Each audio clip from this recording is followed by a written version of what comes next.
really simple. Pull, deploy, ready to go.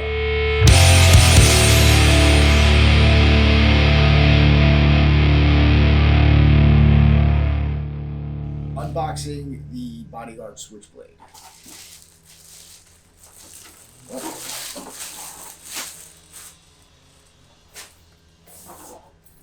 Just gotta check where the carrier is. Typically they put it in the large space. The Velcro on all models comes with this nice felt covering. Let's get rid of that.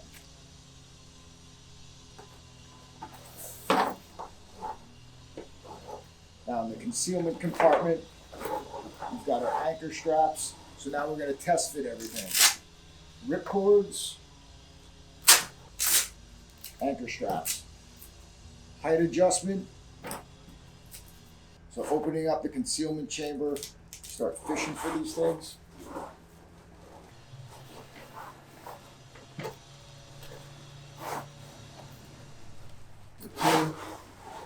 Just generally stretch it out to make sure that they're similar in length. So we'll pack it again, folding these over. You generally want to keep these in front. There's the armor pocket in the back. Just make sure that the armor pocket is flat so you don't accidentally tuck it in there when you put it in. You can see naturally that the straps fold underneath. So when we do this, we make sure that the anchor straps are pulled up. Good. Set the rip cords on the shoulder straps. Magnets closed on the concealment chamber. Now we're ready to put it on. Again, you just put it on a backpack. Unbuckle. Right. Throw it on. I like to do the center strap first. Okay, make sure everything is snug. Pull the shoulder straps in. Get the belt snug because that'll ensure proper deployment. If it's loose, it'll move and it's going to be tough coming out.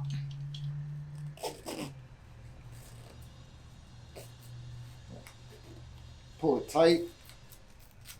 There's retaining bands here. That's it. Okay, the excess retaining loop. Nice and nice. Good. Again, everything tight and snug. Now you're ready to roll. So we take a test deploy the unit, grabbing the ripcords, pulling straight up over your head, hard. Don't be shy. Straight up and over. There's a chance sometimes you may get stuck. The strange thing about it is that once you do it once and get it once, you'll never miss it. So pull it straight up and over. You'll notice now, again, it gets into position. You do your little wiggle, do your little bounce. Okay, doesn't move any place. That's what we got, the little Velcro striking pads right here. Good. Now we're set up. Let's throw some armor in it. Okay, we're going to first load the armor in the front carrier. Let's talk about this a little bit. You've got two pockets. One is the front pocket. This is going to get complicated, so stay with me. And this is the back pocket. All right. Hard armor goes in the back pocket. Oversized 11 by 14 inch soft armor goes in the back pocket. You could put the 10 by 12 armor in the back pocket as well. It just will sit a little better in the front pocket. So we're going to load this up with our 3A armor in the front pocket. Again, this is what we call a shooter's cut. It'll take a square cut. It doesn't matter.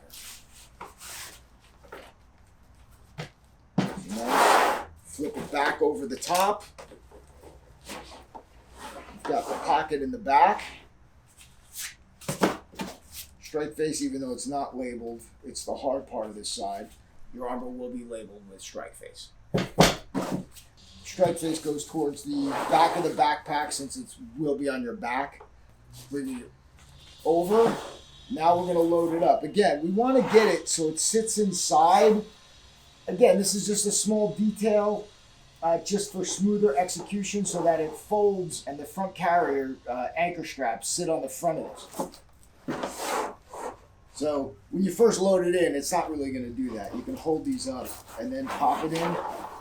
A couple of points to keep in mind. You may get snagged on this pocket when you're loading it, so you'll be sitting there trying to jam it in. Just, be aware of that and make sure that the front carrier comes over the top of this. And that's it. I mean, nothing more to it. Set up the shoulder straps like we just did before for our test pull.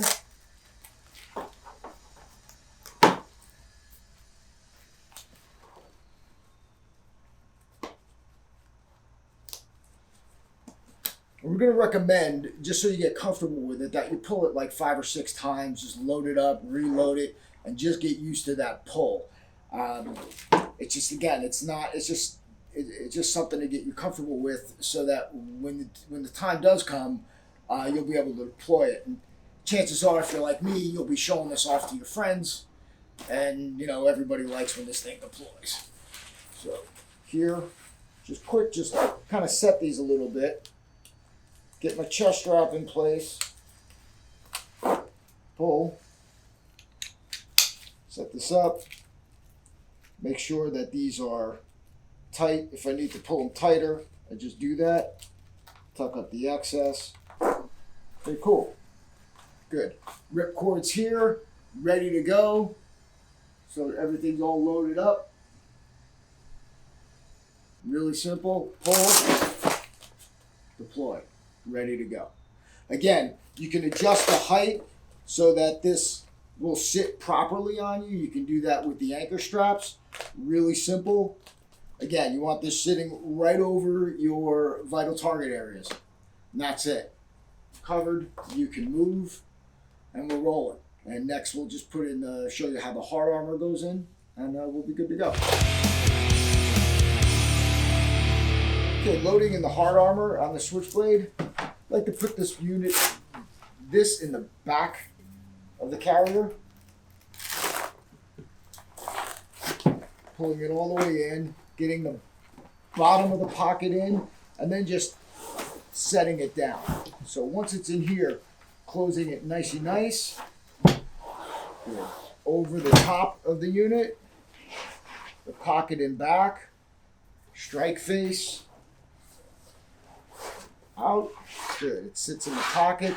This way, again, you're moving. It doesn't go anyplace. Like I said before, pulling the anchor straps up, loading it in with the plates. These lightweight plates, it does get a little snug, so it's even more critical at this point that you have the belt, the anchor straps pulled up. Set these up. Set up the rip cords. Good. Cover. They even fold these corners down. Again, it's a little tighter with the plates, so you got to take a little extra precaution. Loading it up.